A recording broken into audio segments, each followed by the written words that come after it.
জয় গুরু মা, জয় গুরু। পরম প্রেমময় পরমদয়াল শ্রী শ্রী ঠাকুরের রাঙারাতুল চরণে, পরমারাধ্যা জগজ্জননী রাঙারাতুল চরণে, পরম পূজ্য পাদ শ্রী শ্রী বরদার রাঙারাতুল চরণে তথা বর্তমান আচার্যদেবের রাঙারাতুল চরণে অসংখ্য কোটি প্রণাম নিবেদন করি। এতক্ষণ যারা নামামৃত সুধা পান করলেন, তাদের মানব জীবন শ্রেষ্ঠ জীবন একমাত্র উদ্দেশ্য ঈশ্বর প্রাপ্তি, তা যেন এই জীবনেই সফল হয়, এই কাতর প্রার্থনা। শ্রী শ্রী ঠাকুর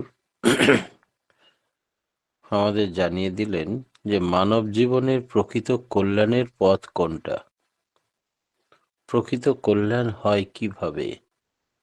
শ্রী শ্রী ঠাকুর বললেন, ঈশ্বরই হচ্ছেন কল্যাণের প্রভু, আর যিনি বৈশিষ্ট্যপালী, আপরিয়মান মহাপুরুষ, তাঁর জীবনই হল ঈশ্বরের স্বরূপ। আমরা যতই তার অনুসরণে আত্মনিয়োগ করি, তদ অনুযায়ী চলনে চলি, এবং কল্যাণ ততই আপনি আসে। ওই যে গীতায় আছে, যোগ ক্ষেমং বহম্মহম, সেটা বাস্তবায়িত হয়ে ওঠে মানুষের জীবনে। সুগতি কিভাবে লাভ হয়? সুগতি হতে হলে সুকেন্দ্রিক হতে হবে, আর সুকেন্দ্রিক হতে গেলে দীক্ষার প্রয়োজন। আমরা যে যেমনই হই না কেন, প্রত্যেকেই শুভ চাই। সবার সত্তার ভিতরেই আছে সত্যম শিবম সুন্দরম। আগে আমাদের প্রথা ছিল ব্রাহ্মণ, ক্ষত্রিয়, বৈশ্য, শূদ্র। তার মধ্যে বৈশ্য পর্যন্ত 5 বছরেই দীক্ষা হয়ে যেত। দীক্ষিত হয়ে নিয়মিত চলতে পারলে তার ভেতরে শুভভাবে জাগরণ ঘটত। আর সেই প্রথাটা এখনো ধরে রাখা হয়েছে। উপবিত সময় দীক্ষা হয়ে যায়।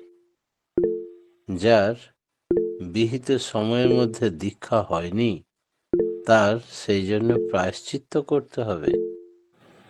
সদ্গুরু যে পায়, তার সব প্রায়শ্চিত্ত হয়ে যায়।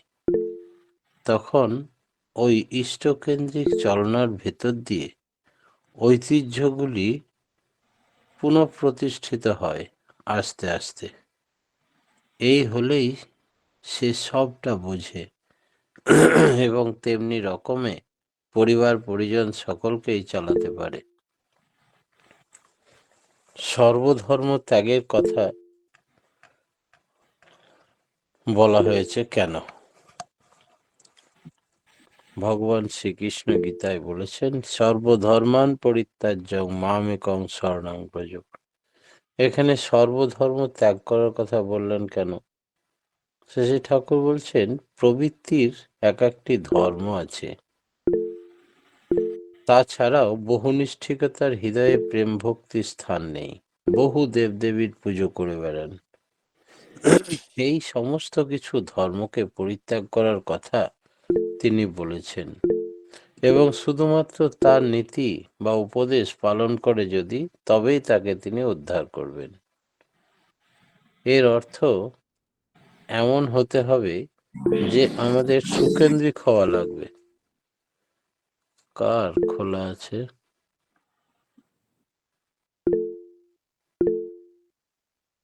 ঠিক আছে, করুন দাদা।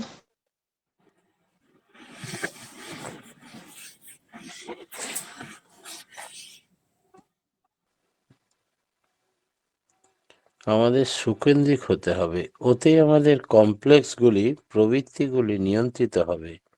এর ভিতরেই আমাদের বোধি শক্তি বেড়ে যাবে এবং মুক্তি লাভ হবে। আত্মা কলুষিত হয় কি করে? ভগবানের দেওয়া আত্মা, তা কলুষিত হবে কি করে? আত্মা যখন প্রবৃত্তি অভিভূত হয়, তখনই হয় শয়তান। আত্মা হচ্ছে অধাতু। অত মানে মোটিভ পাওয়ার, চালক শক্তি। আমার এই আত্মা দিয়ে ভগবানকে ভালোবাসলে তবেই আমাদের লাভ। তাছাড়া আত্মা যখন প্রবৃত্তি দ্বারা অভিভূত হয়ে যায় তখন তা কলুষিত হয়।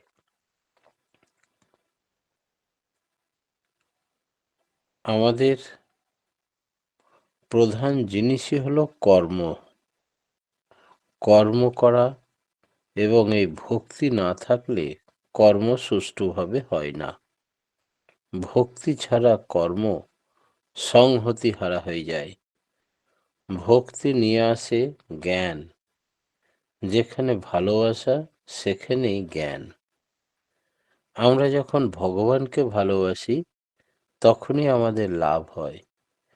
নিজে যদি নিজেতে কেন্দ্রায়িত হওয়ার চেষ্টা করি তাতে ফয়দা খুব বেশি হয় না। তখন সুকেন্দ্রিক হওয়া লাগবে। আর এই সুকেন্দ্রিক হতে গেলেই তখনই ঈশ্বরের প্রতি অ্যাটাচমেন্ট বা ভালোবাসা বা লাভ জন্মায়।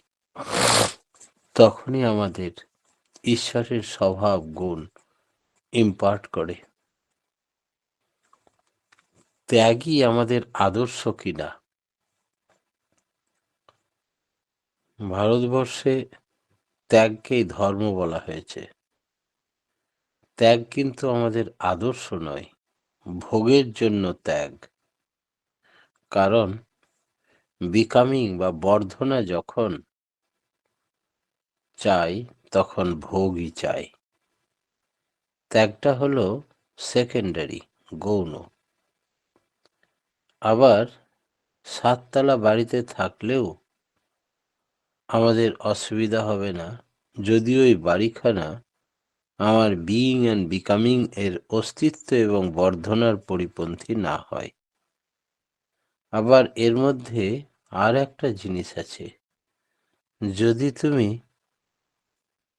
মিনিমাম এর ভেতর থাকতে অভ্যস্ত হতে পারো তাহলে বেশি পেলেও তোমার অসুবিধা হবে না, আর কম পেলেও তুমি ঠিক বাঁচা পারার অন্তরায় হবে না। তাই সকলকেই এই ত্যাগ বা মিনিমাম হয়ে চলার পন্থা জেনে রাখতে হবে, তাতেই আমাদের সুখ হবে। আমার বাড়ার ভিতর বিকামিং এর উপর দিয়ে আমরা উপভোগ করতে পারি দীর্ঘদিন এবং স্থায়ী। যদি 2টো রসগোল্লা খেলে শরীর ঠিক থাকে তো 2টোই খাবো, কিন্তু যদি লোভের বশবর্তী হয়ে 20টা রসগোল্লা খেয়ে নিলাম আর পেট খারাপ করে শরীর খারাপ করে শুয়ে থাকলাম, তাতে আমার বর্ধন হলো না, বেশি ভোগ হলো না, বরং দুর্ভোগ হলো। তাই এই যে আমার হাতের কাছে অনেক রসগোল্লা থাকা সত্ত্বেও আমি খেলাম না 2টোর বেশি, এটাই প্রকৃত ভোগ, যেটা আমার শরীরে পুষ্টি দেবে। এই হচ্ছে ত্যাগের মাধ্যমে উপযুক্ত ভোগ। তাই আমরা দেখব কমের মধ্যে অভ্যাস রাখলে বেশি ভোগ করা যায়। আর এই এনজয়মেন্ট বা উপভোগই হচ্ছে স্বস্তি ও সম্বর্ধনা। যা খেয়ে আমার স্বস্তি ও সম্বর্ধনা আমি হারাই, তা আমি খেতে যাব কেন? এমন কোনো অসত্য যদি থাকে যা সপারিপার্শ্বিক তোমাকে সত্তার পরিপোষণী লাখ অসত্য হলেও তা সত্য। আবার এমন যদি কিছু থাকে যাতে সপারিপার্শ্বিক তোমার ধৃতি বজায় থাকে, তা লাখ অধর্ম হলেও ধর্মই। অন্য একজন বললেন, অধর্ম হয় কি করে? শ্রী শ্রী ঠাকুর বললেন, লোকচক্ষুতে। আবার সদাচার মানেও তাই। সদাচারের প্রথমেই আছে সৎ, অর্থাৎ জীবন বৃদ্ধি। যে আচারে তুমি বাঁচতে পারবে, বাড়তে পারবে, তাই হলো সদাচার। মনের দারিদ্র খুব বেশি দেখা যায় আজকাল। মনের দারিদ্র থাকলেই হয় মুশকিল। মনের দারিদ্রওয়ালা মানুষের যোগ্যতা নেই, কিন্তু প্রয়োজন আছে। সেই প্রয়োজন হয়তো সে মেটাতে পারছে না। তাতে তার ধারণা হয়ে আসে সব মানুষ বুঝি শোষক। তাহলে তার যোগ্যতাহীনতায় যে তার না পাওয়ার কারণ, তা সে বুঝতে চায় না। কেমন করে ধরতে হয়? একজন বহিরাগত ভদ্রলোক কথা প্রসঙ্গে বলছিলেন একদিন, ধর্ম সম্বন্ধে আমার একটা অলৌকিক ধারণা ছিল। শ্রী ঠাকুর বললেন, মিরাকেল বা অলৌকিক কিন্তু হোক বা না হোক, তাকে ধরতে গেলেই এমন করে ধরা লাগে যে ঠাকুর, তুমি আমাকে ভালোবাসো আর না বাসো, আমি তোমাকে ভালোবাসতে চাই। তোমার সুখই আমার সুখ। আমাদের শরীরের সমস্ত কোষগুলোই কনসেন্ট্রিক বা সুকেন্দ্রিক, আর কনসেন্ট্রিক বা সুকেন্দ্রিক আছে বলেই সেগুলি টিকে আছে সমস্ত শরীর সহ। সেই জন্য আমাদের জীবনটাকে যদি কনসেন্ট্রিক না করে তুলি, তাহলে ডিসকন্টিগ্রেটেড বা বিচ্ছিন্ন হয়ে যায় সব কিছু। শ্রী ঠাকুর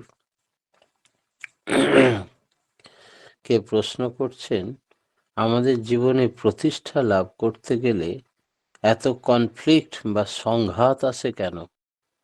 শ্রী ঠাকুর বললেন, কনফ্লিক্ট বা সংঘাত তো থাকবেই। কনফ্লিক্ট বা সংঘাতের ভিতর দিয়ে দাঁড়িয়ে থাকা, ঠিক রেখে সব কিছু সার্থকভাবে নিয়ন্ত্রিত করে নিতে হয়। ওই এমনভাবে থাকা চাই, আমার প্রতিষ্ঠা কিছু চাই না, আমি তোমার প্রতিষ্ঠা চাই ঠাকুর। তুমি সুখে থাকো।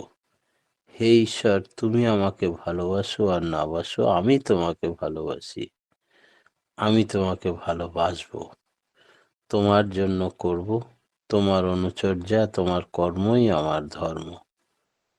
এই রকম ভাব থাকতে হয়। তাতেই আমার শুধু এই নিষ্ঠাটুকু নিয়ে চললেই, নিষ্ঠা মানে নিষ্ঠা, নিবিষ্টভাবে লেগে থাকা।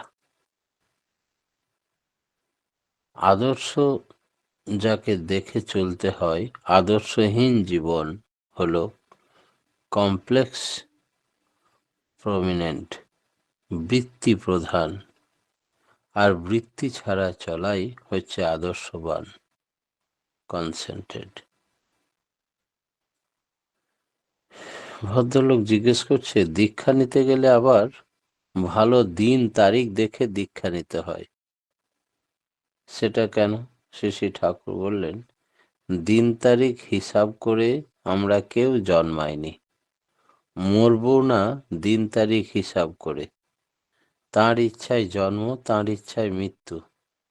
তবে বীজমন্ত্র যখন গ্রহণ করছি তাঁর, তখন দিনক্ষণ হিসাব করে নিতে হবে কেন? কোনো দিনক্ষণের প্রয়োজন হয় না।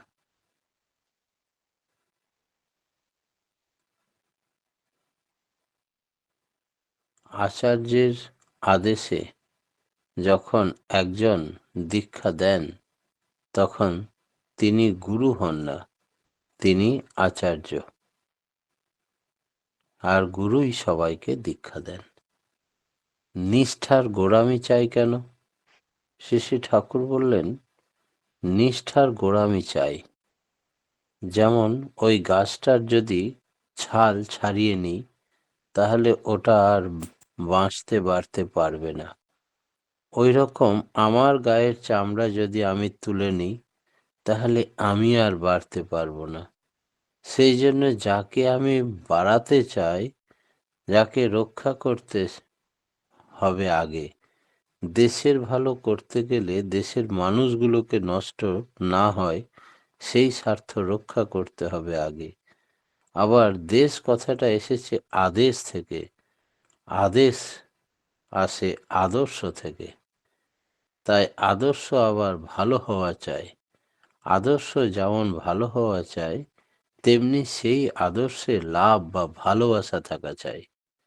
আদর্শে ভালোবাসা থাকলে শক্তি স্ফুরণ হয়ে ওঠে। লাভ বা ভালোবাসা মানে একটা ইমবেকেসিল বা দুর্বল, অবসায়িত অবস্থা। লাভ ইজ দি ফেথ, ভালোবাসায় বিশ্বাসের সৃষ্টি করে। লাভ ভালোবাসা আনে পাওয়ার, আর লাভ বা ভালোবাসার ভিতর থাকে পাওয়ার, এর ভেতরে পাওয়ার উদ্বুদ্ধ হয়ে ওঠে। আমরা যদি আদর্শ বলতে একটা নীতি বুঝি, তাকে কি ভালোবাসবো? শ্রী শ্রী ঠাকুর বললেন, আদর্শ মানে প্রিন্সিপাল, আইডিয়া। আদর্শ পুরুষ, আদর্শ মানে যাকে দেখে আমি চলতে পারি। ওই যে বুদ্ধং শরণং গচ্ছামি, ধর্মং শরণং গচ্ছামি, সংঘং শরণং গচ্ছামি, সবার গোড়াতেই ওই বুদ্ধ। তাই বাকি সবগুলো বুদ্ধে দানা বাঁধা, বুদ্ধকে বাদ দিয়ে সবই ফাঁকা।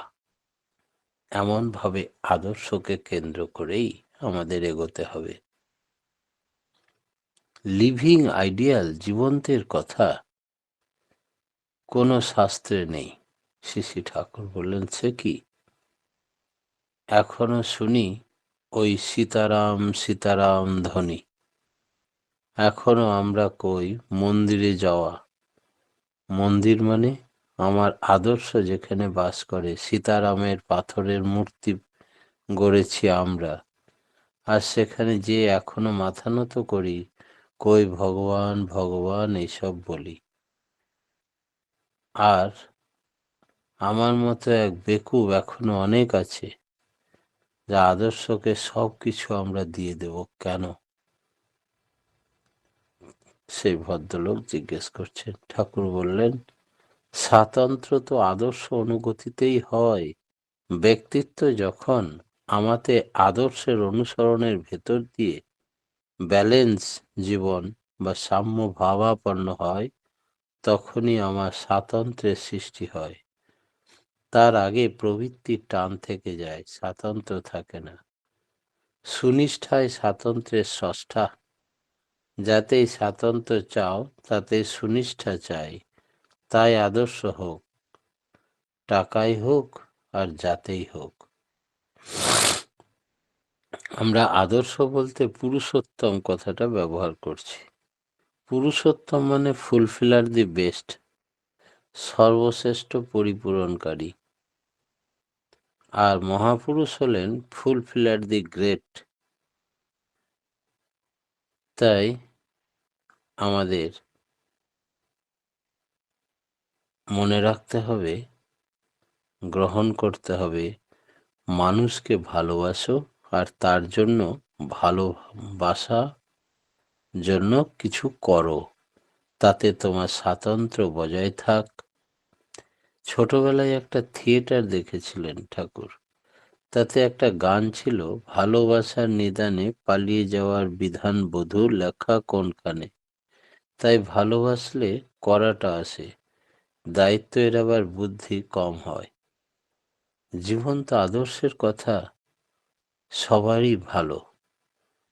তাই গীতায় আছে, ধর্মের গ্লানি হলেই তিনি আসবেন, আর লোকে শুধু আবৃত্তি করেই যায়।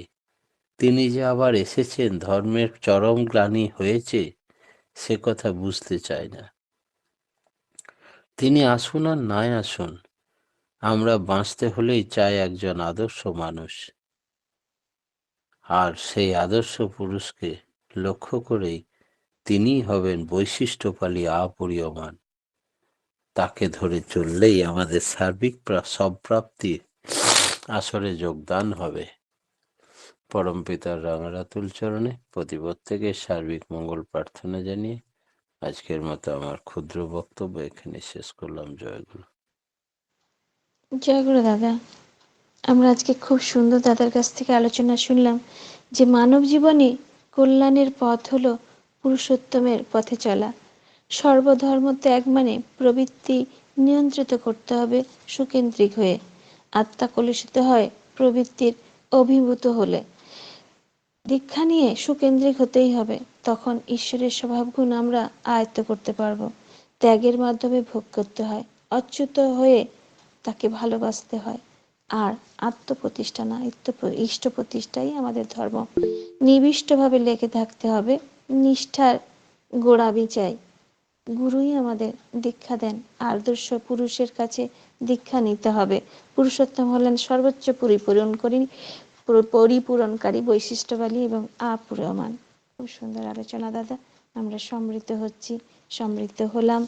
পরমপিতা রাঙা রাতুল চরণে আপনার সার্বিক মঙ্গল প্রার্থনা করি। আপনি নিজে এবং সপরিবার যেন নিরোগ, ইষ্টপ্রাণ এবং সর্বদিক দিয়ে সুদীর্ঘ ইষ্টোচ্ছল জীবন আপনার কামনা করি। পরমপিতা রাঙা রাতুল চরণে আপনি সুখে শান্তিতে আনন্দে থাকুন। আর পরমপিতাকে নিয়ে এই প্রার্থনা করি দয়ালে রাঙা রাতুল চরণে। জয় গুরু দাদা, ভালো থাকুন। এখন ভক্তি